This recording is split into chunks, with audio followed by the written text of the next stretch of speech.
Hey everyone, I'm Hiro. Welcome back to the CISA exam prep series. This video covers section 9, Reporting and Communication. Let me start with a quick question. You've finished your fieldwork. You've written up the report. Is the audit over? No, there are 3 more steps that still need to happen. First, before you issue that report, you need to hold a closing meeting with the auditee.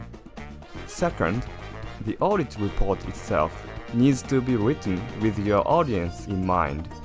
And third, after the report goes out, you need to follow up to confirm issues are actually resolved. Let's walk through each one. Step 1. The closing meeting. The closing meeting is also called the exit interview. It must happen before you issue the formal report. This is not optional. The meeting has 3 objectives. First, verify the facts. You confirm your findings are accurate and not based on any misunderstanding. Second, agree on the fixes. You discuss whether the proposed remediation is realistic and whether the cost-benefit ratio justifies it. Third, commit to a timeline. You secure a deadline for when each issue will be resolved. The golden rule is this: always get agreement before issuing the report. If you skip this step, disputes can arise later, where the auditee says the findings were never verified. What goes in an audit report? Now, let's look at what an audit report actually contains. There are 6 required components. 1. Introduction. This covers the objective, scope, time period, and any limitations of the audit. 2. Executive summary. A concise set of conclusions written for management. 3. Findings. Factual statements about the problems that were identified. 4. Recommendations. What the auditor suggests should be done to address each issue. 5. The auditor's conclusion. The overall assurance opinion. Essentially a pass or fail. And 6. Scope limitations. Areas that were not audited, or any exceptions noted during the engagement. All 6 of these components must be present in a complete report. Tailor the report to your audience. Here's something important to get right. You don't write one report for everyone. You tailor it to your audience.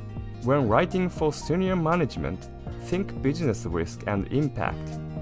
Avoid technical jargon. Communicate financial or reputational impact instead.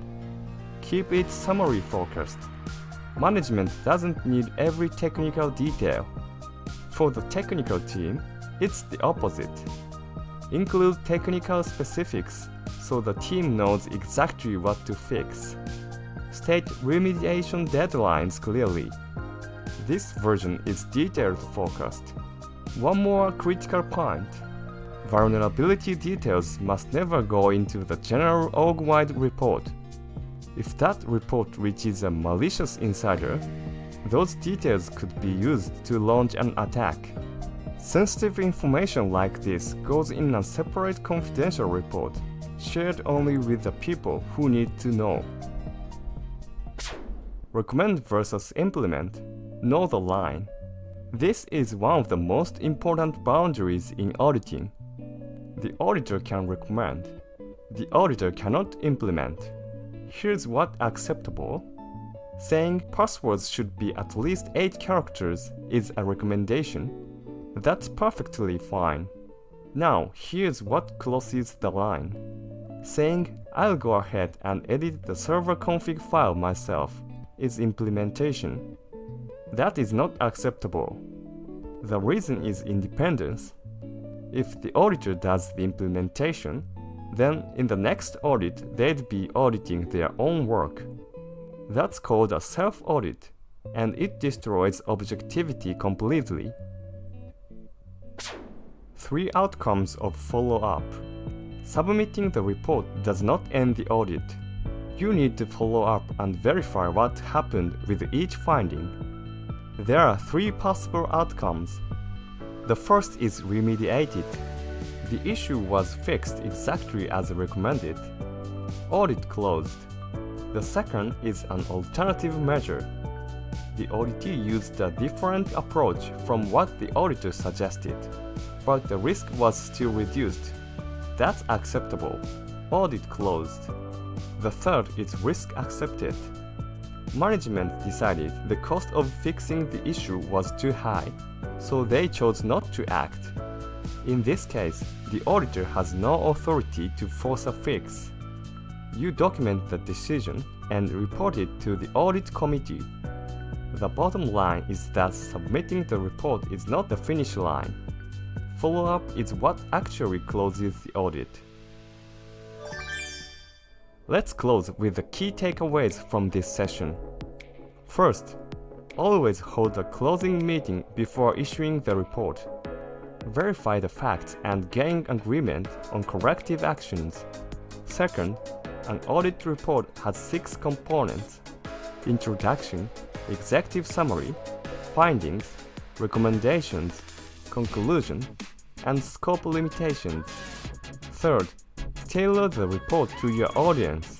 Sensitive details like vulnerability information go in a separate confidential report. Fourth, recommend, do not implement. Implementation leads to a self-audit and destroys independence. And fifth, follow-up has 3 possible outcomes: remediated, alternative measure, or risk accepted. All 3 need to be documented. Alright, that's it for section 9. Thanks for watching, and I'll catch you in the next one.